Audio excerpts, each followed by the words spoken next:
விடுதலை சிறுத்தைகள் கட்சியின் நாடாளுமன்ற உறுப்பினர் ரவிக்குமார் இணைப்பில் இருக்கிறார். சார் வணக்கம். முதலமைச்சராக பொறுப்பேற்றிருக்கக்கூடிய விஜய் டெல்லி சென்றிருக்கிறார். மத்திய அரசுடன் இணக்கமான ஒரு போக்கை கடைபிடிப்பதன் வாயிலாக பல்வேறு நலத்திட்டங்களையும் நிதியையும் தமிழ்நாட்டிற்கு கொண்டு வர முடியும் அப்படின்றத பலர் வலியுறுத்துறாங்க. கூட்டணியில பங்கேற்றிருக்கீங்க, அமைச்சரவையிலும் பங்கேற்று இருக்கிறீங்க. உங்களுடைய எதிர்பார்ப்பு என்ன?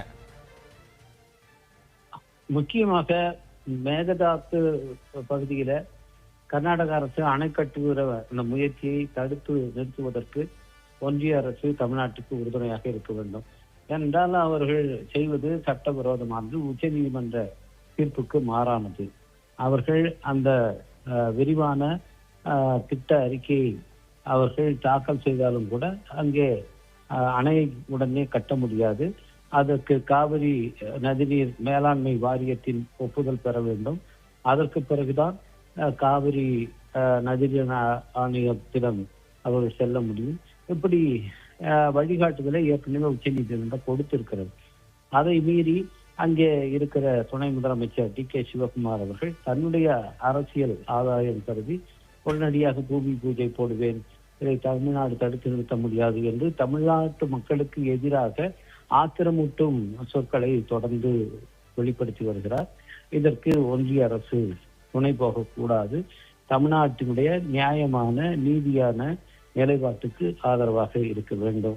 இது முதலிலே நான் தெரிவித்துக் கொள்ள விரும்புகிறேன். அடுத்ததாக இதற்கு முன்பிருந்த திமுக அரசுக்கு இங்கே வழக்கமாக கொடுக்க வேண்டிய நிதியை கூட தாமதப்படுத்தி கொடுத்தார்கள். பல்வேறு நிதிகள் கொடுக்காமல் மறுத்தார்கள். அத்தகைய ஒரு மோதல் போக்கை ஒன்றிய அரசு இந்த அரசுடன் கடைபிடிக்க கூடாது என்று நான் கேட்டுக்கொள்கின்றேன். பிரதமர் அவர்கள் இந்த புதிய அரசுக்கு தொந்தரவு செய்யாமல் தமிழ்நாட்டின் முன்னேற்றத்துக்கு அவர் உதவியாக இருக்க வேண்டும். அவர் தொடர்ந்து ஒன்றிய அரசு கடைபிடித்த அந்த மோதல் போக்கு பாரதிய ஜனதா கட்சிக்கு தேர்தலில் மிகப்பெரிய கேடாக அமைந்தது.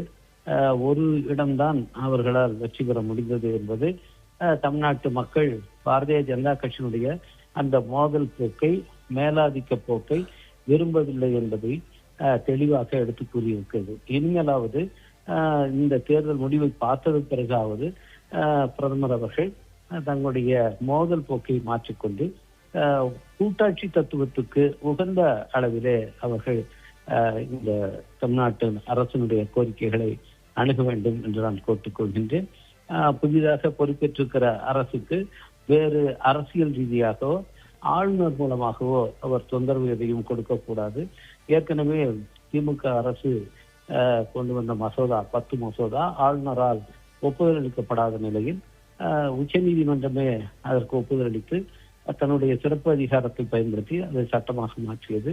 அந்த சட்டங்களை செயல்படுத்துவதற்கு தமிழ்நாடு அரசுக்கு உறுதுணையாக ஒன்றிய அரசு இருக்க வேண்டும். இன்றைக்கு பொறுப்பு ஆளுநராக கேரளாவினுடைய ஆளுநர் தான் இங்கே நியமிக்கப்பட்டிருக்கிறார். அவர் நல்லவித அணுகுமுறை கொண்டவராகத்தான் இருக்கிறார்.